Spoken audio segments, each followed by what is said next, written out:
Hello and welcome to WTF What the Funk Music News. Meet your news team. I'm Shanny Marie, DJ ISizzle, and Les Ismore on our Chopper Cam C1. Let's jump right into the news with DJ ISizzle. DJ? Hello, and welcome to WTF What the Funk News Hour. I'm your news correspondent, DJ ISizzle, and let's jump right in. In AI music news, as AI race heats up, a ChatGPT for music just raised $125 million. Suno, a ChatGPT-like model for music generation, can make AI-generated music with both music and vocals. We started Suno to build a future where anyone can make music, Suno co-founder and CEO Mikey Schulman said in a statement, to help people rediscover the joy of play and exploration we had as kids. Technology is a means to that end, and today's state-of-the-art creates the potential for a flourishing of new sounds, new styles, and new artists in a way we've always dreamt about. Last month, over 200 artists, including Billie Eilish, Nicki Minaj, and Pearl Jam, signed an open letter calling upon AI companies to stop using their music without permission to train their tech. But while there's healthy skepticism about the tech, artists are testing it out as well. FKA Twigs said earlier this month that she is preparing to launch an AI deepfake of herself to interact with fans online. As previously reported on WTF News, country legend Randy Travis recently used an AI voice clone to release his first song since suffering a near-fatal stroke that took his speaking ability in 2013. In Bumbershoot News, Pavement, James Blake, Kurt Vile lead 2024 Bumbershoot Festival. The Seattle Music and Arts Festival is scheduled to return on August 31st and September 1st with additional appearances from Freddie Gibbs, Alien AJ, and more. The annual Seattle Music and Arts Festival Bumbershoot has locked in its 2024 performance lineup. Returning during Labor Day weekend on August 31st and September 1st, hosted at Seattle Center. The lineup also includes Bad Bad Not Good, Lauren Mayberry of CHV Arches, Cypress Hill, Carl Cox, Lee Fields, Mercury Rev, Ted Leo and the Pharmacists, and the Polyphonic Spree. Last year, the festival returned for the first time since 2019 to celebrate its 50th anniversary. We are thrilled to be back and leading with an arts program that reflects the founding principles of Bumbershoot. Stephen Severin, co-president and director of music programming, shared in a statement at the time, "We heard from our community and took action, fulfilling our promise of affordability and inclusivity. When reimagining our festival for this return, we examined everything through an arts lens and expanded upon what art is and can be." Tickets to Bumbershoot 2024 are available for purchase now. The festival offers both single-day and two-day passes. In SNL news, Sabrina Carpenter sizzles with espresso, performance on SNL season finale. The 25-year-old pop star made her musical guest debut on Saturday Night Live, performing her Billboard Hot 100 chart top 10 song Espresso, along with a medley of Feather and Nonsense. The season 49 finale was hosted by Jake Gyllenhaal, who returned in the role for the third time. Carpenter has spent much of her time recently as an opener for Taylor Swift on the superstar's global Eras tour, playing stadiums in Latin America, Australia, and Singapore. Elsewhere during the show, Carpenter appeared alongside Gyllenhaal in a pre-taped Scooby-Doo-themed skit playing the character Daphne. I'm DJ ISizzle, reporting from Seattle, Washington for WTF What the Funk News Hour. Thank you, DJ ISizzle, for your special report. And now into my segment, In the Juice, Department of Justice versus Live Nation. What happens next is yet to be seen. With talks of the monopolized company being broken up into smaller entities, what will the future hold for Live Nation? In music news, Taylor Swift prevails over Billie Eilish for the fifth week at number one in a row. Both ladies are going neck and neck with each other, and with the talent level, it'll be interesting to see what the year brings. Now in other news, lightning struck at a Metallica concert, being said it was the best metal timing ever. For those of you who have not seen that video, definitely go check it out. What a moment. Now in Nicki Minaj news. Nicki Minaj reschedules Manchester concert after her arrest in Amsterdam. We will keep you updated on any breaking news about the situation. Now in Dolly Parton news. Dolly Parton is to release an album docuseries about her family. As she is so beloved around the world, I'm sure many people will be tuning in. Now in Sean Diddy Combs news. The rapper and music mogul, credited with helping launch the careers of some of the biggest stars in recent years, is now facing multiple civil lawsuits accusing him of sex trafficking, sexual abuse, and rape. Combs, formerly known as Puff Daddy, P. Diddy, and a host of other names, has undergone a bunch of different renovations in his career, but has since entered into a new and unwelcomed era.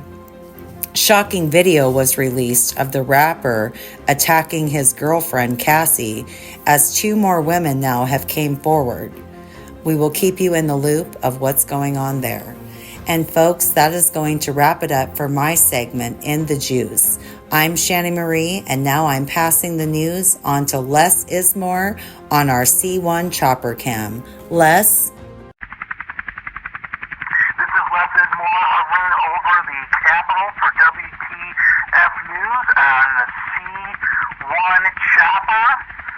It's getting pretty gruesome down there at the Department of Justice. We just heard from Merrick Garland. No, not Garland like the stuff you put on Christmas trees. Merrick Garland has just informed Ticketmaster and Live Nation that their out-of-control greed and unnecessary fees are now going to be taken to court with a lawsuit to break up the company because it is a monopoly, not the board game monopoly, actual real-life monopoly. It's a long time coming. They dragged their feet, and this is originally brought by the Swifties who complained about the Ticketmaster Live Nation fiasco, as I call it, over the tickets that were being sold about a year and a half later. So thank God for Taylor Swift. Not only does she take care of her boyfriend, the Kansas City Chiefs, she also takes care of all music fans all over. So if you're not a Swiftie, it's time to be a Swiftie. I want to throw it back to whoever's here, but this is Les Ismore reporting from C1 Chopper for WTF News. Welcome to In the Now with DJ ISizzle. So this time I decided I want to talk about my 5 favorite movies from 2023. Like, hey, I know it's kind of late to be talking about movies from 2023, but I want to just go ahead and give this one a try because honestly there were some really good movies I saw last year. So this is going to be my top 5 list of my favorite movies from 2023. Number 5, Mission Impossible Dead Reckoning. So once you hear that theme start, you're just like, man, I'm hooked in. I feel total nostalgia. We used to watch reruns of like the 1960s show with like Peter Graves. We would watch like I think it was in the 80s they did another remake, so we'd watch the reruns of that like as a kid and stuff. So Mission Impossible is great. I mean, you can probably still see episodes on like MeTV as well. But what I really liked about this newest Mission Impossible movie is that like the plot's not important. I mean, we know like Ethan Hunt, aka Tom Cruise, is gonna go rogue again. One thing I really liked about the movie is that it never slowed down and it just kept going. A lot of movies, they say they're going to be action, and then you're just sitting there like, okay, when's something going to happen? I'm waiting for the action. So this one is nonstop action. There is a few parts where they do have to build the tension, and if they don't build the tension, then it's going to be kind of craziness because it's just like all action all the time. So it is nice to have a few moments where you can kind of breathe and be like, okay, let me take in what I just watched. So all in all, I'd say this is a great movie. If you want to see action, if you want to see running, if you want to see a jumping bike, if you want to see trains, if you want to see fights on trains, if you want to see lots of holding on and gasp for air, etc., this is definitely the movie for you. All right, number 4, and look, I know this movie came out in 1985, but they put it back in the movie theaters for a re-release in 2023, and it's Back to the Future. This movie is like one of the greatest movies ever made. If you've never seen Back to the Future, like stop what you're doing and go watch it right now. Let me read off this like plot summary. We don't get movies like this anymore. So this is a 1980s sci-fi classic. Small-town California teen Marty McFly, played by Michael J. Fox, is thrown back into the 1950s when an experiment by an eccentric scientist friend, Doc Brown, played by Christopher Lloyd, goes awry. Traveling through time in a modified DeLorean car, Marty encounters a young version of his parents, played by Crispin Glover and Leah Thompson, and must make sure that they fall in love or he'll cease to exist even more daunting, Marty has to return to his own time and save the life of Doc Brown.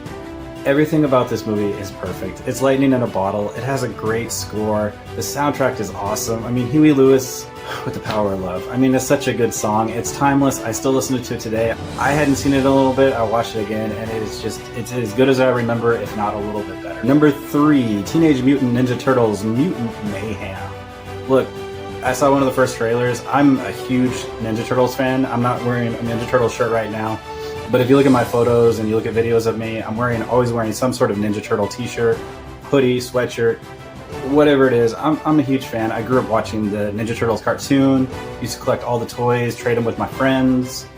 It was a great childhood memory. So with this one, I'm like thinking, previews looked okay. I wasn't too excited, and then it came out and I was like, oh, the movie's out, let's go watch it. And from the start, my eyes were just glued on the animation style. It was completely different, but it's like really well written. And I will say this right now, it's very charming. And when I say charming, it's got Jackie Chan as Splinter. It's got Ice Cube as the main villain. It's got, like, if you ever collected the toys or watched any of the the series or the movies, like, you'll know all the Bebop and Rocksteady.